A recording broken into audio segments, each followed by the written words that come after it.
Hello everyone, welcome back to my channel. Hope you all are fine. So in today's lecture we are going to deal with a chapter named Plant Water Relation. ठीक है, हम पढ़ने जा रहे हैं किसके बारे में? प्लांट वाटर रिलेशन नाम का एक चैप्टर है उसके बारे में. ठीक है, तो if I consider the name of the chapter is plant water relation. Fine. वैसे अगर मैं बात करूँ तो ये चैप्टर जो है आपको महाराष्ट्र बोर्ड के क्लास 12th के बुक में मिल जाएगा. महाराष्ट्र बोर्ड के 12th के बुक में you will get this chapter plant water relation. लेकिन अगर सीबीएसई बोर्ड के स्टूडेंट्स हैं तो इन सीबीएसई बोर्ड क्लास 11th में 11th की एनसीईआरटी में you are having a chapter transport in plant. ठीक है, क्लास 11th की एनसीईआरटी में you are having a chapter transport in plants. उसमें भी ये सेम कंटेंट दिया हुआ है. मतलब अगर मैं बोलूँ तो क्लास सीबीएसई की क्लास 11th का चैप्टर ट्रांसपोर्ट इन प्लांट्स और महाराष्ट्र बोर्ड की क्लास 12th का चैप्टर प्लांट वाटर रिलेशन दोनों बिल्कुल सेम है, कोई भी डिफरेंस नहीं है दोनों में. सो हम उसी चैप्टर के साथ डील करने वाले हैं आज की पर्टिकुलर लेक्चर में. ठीक है, देखेंगे कितने टॉपिक्स हम कर पाते हैं, क्या चीज़ें हो पाती हैं, क्या नहीं हो पाती हैं, एंड धीरे धीरे continuously we will finish the whole chapter. Fine.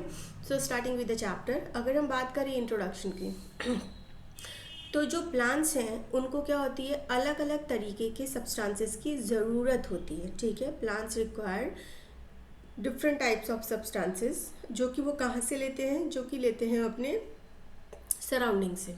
ठीक है, जैसे कि प्लांट्स को वाटर की ज़रूरत होती है. The formula for water is H2O. ठीक है, जो कि उनको उनके सराउंडिंग से मिलता है. We use to water the plants, या फिर रेन से भी जो पानी आता है वहाँ से हमें मिलता है. ग्रेविटेशनल वाटर भी ले सकते हैं. डिफरेंट टाइप्स ऑफ वाटर है which is available for the plants. ठीक है, इसके अलावा प्लांट्स को मिनरल्स की ज़रूरत होती है. ज़्यादातर मिनरल्स प्लांट वाटर के साथ डिज़ोल्व फॉर्मेट में होते हैं और ये मिनरल्स प्लांट्स में यूज़ किए जाते हैं. फाइन.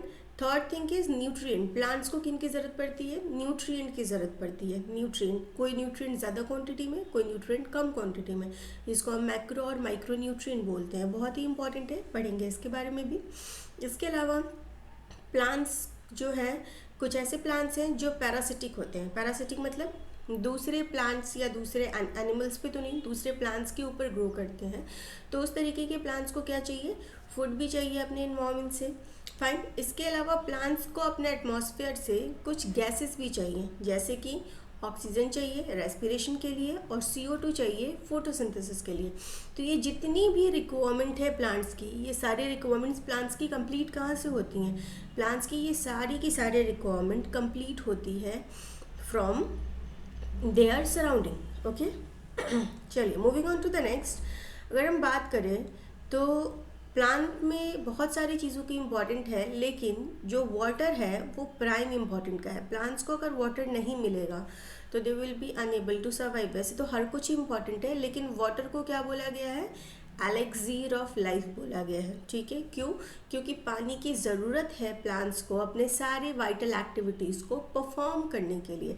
इसीलिए पानी बहुत ही ज़्यादा ज़रूरी है प्लांट्स के लिए. अब पानी इतना ज़रूरी क्यों है, पानी की ज़रूरत क्या है, लेट अस बिगिन. देखते हैं role of water in plants. Plants में जो वाटर है उसकी नेसेसिटी क्यों है. ओके, देखिए major constituent of protoplasm 90 to 95%. चलिए, ये रहा हमारा सेल. ठीक, से सेल का न्यूक्लियस, न्यूक्लियस के अंदर we are having the genetic material और सेल के अंदर we are having the cytoplasm, जिसको कि हम प्रोटोप्लाज्म भी बोलते हैं. ठीक है, तो अगर हम बोले सेल का जो साइटोप्लाज्म होता है उसमें लगभग 90 से 95% क्या प्रेजेंट होता है, वाटर प्रेजेंट होता है. तो प्लांट्स को पानी की ज़रूरत क्यों है, क्योंकि प्लांट बना हुआ है सेल से, टिश्यूज से. ठीक है, और सेल का 95% constituent actually is what, it is only water. इसीलिए प्लांट्स को वाटर की रिक्वायरमेंट बहुत ज़्यादा है. ठीक है, जैसे फॉर एग्जांपल अगर हम रोटी ज़्यादा खाते हैं या चावल ज़्यादा खाते हैं तो हमें रोटी या चावल की ज़्यादा ज़रूरत पड़ेगी. सिमिलरली प्लांट्स के सेल में टिश्यूज़ हैं और सेल्स हैं और सेल्स के अंदर वाटर की क्वांटिटी ज़्यादा है, इसीलिए वाटर की रिक्वायरमेंट भी प्लांट को ज़्यादा है. ठीक है, next it helps in maintaining the turgidity of cell and their shape. ये क्या करता है, ये जो प्लांट के सेल हैं इनके शेप को और इनके साइज को मेंटेन करने में मदद करता है, जिसकी वजह से आपके प्लांट्स का एक स्पेसिफिक शेप और साइज जो है वो बन पाता है। ठीक है। नेक्स्ट अगर हम बात करें वाटर का और क्या रोल है, it is a transporting medium. Water क्या है, ट्रांसपोर्टिंग मीडियम है। किस चीज़ की ट्रांसपोर्ट में मदद करता है, वाटर मिनरल्स के ट्रांसपोर्ट में मदद करता है, वाटर फूड के ट्रांसपोर्ट में मदद करता है, और भी बहुत सारी वाइटल एक्टिविटीज़ हैं प्लांट्स की, बहुत सारी प्रोसेसेस हैं जिसमें वाटर की बहुत ही इंपॉर्टेंट रोल्स है। दैट्स वाई वाटर जो है वो किसकी तरह मदद कर रहा है, it act as a transporting medium. ठीक है। Next water affects productivity of the plant. Water क्या करता है, प्लांट्स की प्रोडक्टिविटी को अफेक्ट कर सकता है। तो प्लांट की प्रोडक्टिविटी मतलब हम सीधे सीधे किसकी बात कर रहे हैं, हम सीधे सीधे बात कर रहे हैं फोटोसिंथेसिस की। तो अगर प्लांट्स को वाटर सप्लाई ना हो तो क्या वो फोटोसिंथेसिस कर पाएंगे, ऑफ कोर्स नॉट, नहीं कर पाएंगे। क्यों, क्योंकि फोटोसिंथेसिस के लिए हमें वाटर चाहिए, CO2 चाहिए, सनलाइट चाहिए, और इसके साथ सनलाइट चाहिए, और इसके साथ साथ ही we need much more things. Sunlight चाहिए, इसके अलावा haemoglobin, not haemoglobin, chlorophyll pigment चाहिए। ठीक है। अगर इसमें से कोई भी चीज़ नहीं रही तो क्या होगा, प्लांट्स फोटोसिंथेसिस नहीं कर पाएंगे। तो अगर पानी की कमी हो गई तो क्या प्लांट्स फोटोसिंथेसिस या जो प्रोडक्टिविटी है प्लांट की वो रह पाएगी, ऑफ कोर्स नॉट, नहीं रह पाएगी। इसीलिए प्लांट जो है वो बहुत ही ज़्यादा इम्पॉर्टेंट है। ओके, चलिए moving on to the next. अब हम बात करेंगे प्रॉपर्टीज़ ऑफ वाटर के बारे में। बहुत ही ज़्यादा important, extremely important, properties of water बहुत ज़्यादा पूछा जाता है। वाटर की प्रॉपर्टीज़ के बारे में क्या, वाटर की प्रॉपर्टीज़ बताइए कि क्या क्या वाटर की प्रॉपर्टीज़ है। Okay, so very first property of the water is कि water is a liquid at room temperature. अगर आप रूम टेम्परेचर पे रखते हैं, बट ठीक है ना, अगर आप रूम टेम्परेचर पे पानी को देखते हैं या रखते हैं तो पानी कैसा होगा, उसका फॉर्म कैसा होगा, लिक्विड फॉर्म होगा। ठीक है, फ्लूइड के फॉर्म में आपको देखने को मिलेगा। इसके अलावा वाटर जो है वो बेस्ट सॉल्वेंट है, या वाटर को हम यूनिवर्सल सॉल्वेंट भी बोलते हैं। यूनिवर्सल सॉल्वेंट क्यों बोलते हैं भाई, क्योंकि मैक्सिमम चीज़ें जो होती हैं वो क्या होती हैं, हमारे वाटर के अंदर डिज़ोल्व हो जाती हैं। ठीक है, इसीलिए वाटर क्या है, it is the best solvent, और you can say it is a universal solvent. ठीक है, because various solute can dissolve in the water, that's why. Okay, इसके अलावा जो वाटर होता है आपका वो कैसा होता है, it is inert inorganic compound, inert compound होता है। ठीक है, इनर्ट मतलब नॉन रिएक्टिव। वाटर किसी के साथ रिएक्शन नहीं शो करेगा, it is what, it is non reactive, it is inert. ठीक है, इसीलिए भी ये काफ़ी इंपॉर्टेंट है। वाटर के अगर हम पीएच की बात करें तो वाटर का पीएच कितना होता है, न्यूट्रल पीएच होता है। न्यूट्रल पीएच मतलब pH इज इक्वल टू 7। अगर आप प्योर वाटर लेते हैं, ठीक है, तो उसका pH कितना होगा, न्यूट्रल होगा।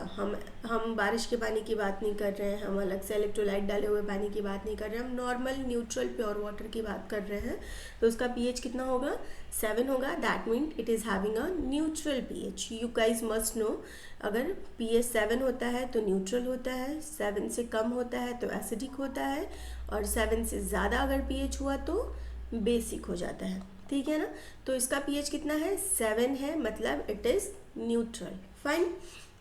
इसके अलावा जो वाटर है उसकी हाई स्पेसिफिक हीट होती है।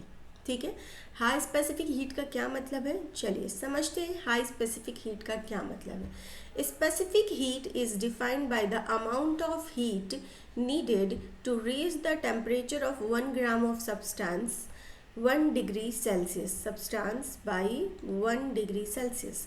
मान लीजिए 1 ग्राम कोई चीज़ है, ठीक है, ओके, और इसका टेम्परेचर, लेट्स से इसका टेम्परेचर x है, x degree Celsius is the temperature for 1 gram of substance. ठीक है, अगर हम क्या करते हैं, इसका टेम्परेचर 1 डिग्री बढ़ा देते हैं, इसी 1 ग्राम सब्सटेंस का अगर हम टेम्परेचर क्या करते हैं, x degree plus 1 degree Celsius कर देते हैं। 1 डिग्री सेल्सियस जब आप इसका टेम्परेचर बढ़ाएंगे तो 1 डिग्री सेल्सियस टेम्परेचर इस फिक्स सब्सटेंस का 1 डिग्री सेल्सियस टेम्परेचर बढ़ाने में जितनी हीट जो है वो यूटिलाइज हुई है, नीड हुई है, ज़रूरत पड़ी है जितनी हीट की इसका टेम्परेचर 1 डिग्री सेल्सियस बढ़ाने के लिए, उसी हीट को हम क्या बोलते हैं, स्पेसिफिक हीट बोलते हैं।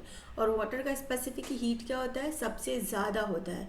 मतलब मान लीजिए अगर आपके पास पानी है जिसका टेम्परेचर 14 डिग्री सेल्सियस है, ठीक है, तो इसको 15 डिग्री सेल्सियस करने के लिए आपको इसको ज़्यादा हीट देना पड़ेगा। ओके, मान लीजिए आपके पास अल्कोहल है जिसका टेम्परेचर 14 डिग्री सेल्सियस है, तो इसको 15 डिग्री सेल्सियस करने के लिए इसके कंपैरिजन में कम हीट देना पड़ेगा, ठीक है ना। दैट सिंपली मीन्स वाटर का स्पेसिफिक हीट क्या होता है, बहुत ही हाई होता है, ठीक है।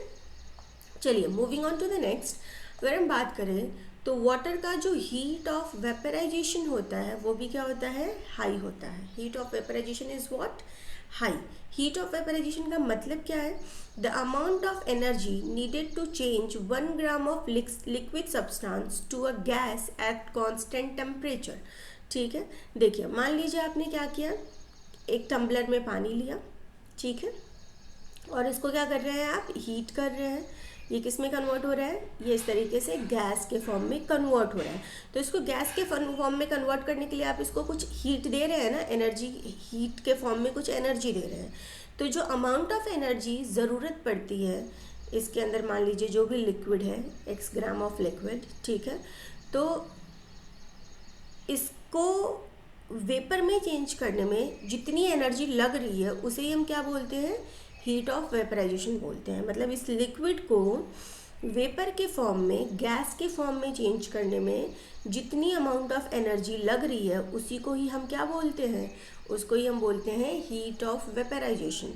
तो अगर आप पानी को वेपर के फॉर्म में कन्वर्ट करना चाहते हैं तो आपको कितनी हीट देनी पड़ती है, we all know 100 degree Celsius पे पानी बॉईल होना स्टार्ट होता है, और जब टेम्परेचर इससे ज़्यादा एक्सीड होता है तब वो वेपर के फॉर्म में कन्वर्ट होने लगता है। तो बहुत ज़्यादा हीट देना पड़ रहा है इस लिक्विड को वेपर में कन्वर्ट होने के लिए, इसी को ही हम बोलते हैं हाई हीट ऑफ वेपराइजेशन, ठीक है। इसके अलावा जो वाटर होता है उसके अंदर क्या होता है, उसके अंदर हाई हीट ऑफ फ्यूज़न होता है। उसका हीट ऑफ फ्यूज़न भी क्या होता है, बहुत ही हाई होता है, ठीक है। What does it mean, the quantity of heat necessary to change 1 gram of a solid to a liquid with no temperature change, उसको ही हम क्या बोलते हैं, उसको ही हम बोलते हैं हीट ऑफ फ्यूज़न, ठीक है। तो आई थिंक आपको ये बातें जो है दैट विल बी क्लियर कि वाटर जो है उसकी क्या क्या प्रॉपर्टीज़ होती हैं। हमने वाटर की कुछ प्रॉपर्टीज़ की बात की हैं। बाकी नेक्स्ट लेक्चर में हम बात करेंगे आगे जो भी हमारे टॉपिक्स हैं related to the plant water relation. So that's all for this particular video guys. I hope कि आपको ये लेक्चर समझ आया हो। मिलते हैं नेक्स्ट वीडियो में, तब तक के लिए bye bye, take care and God bless to all of you.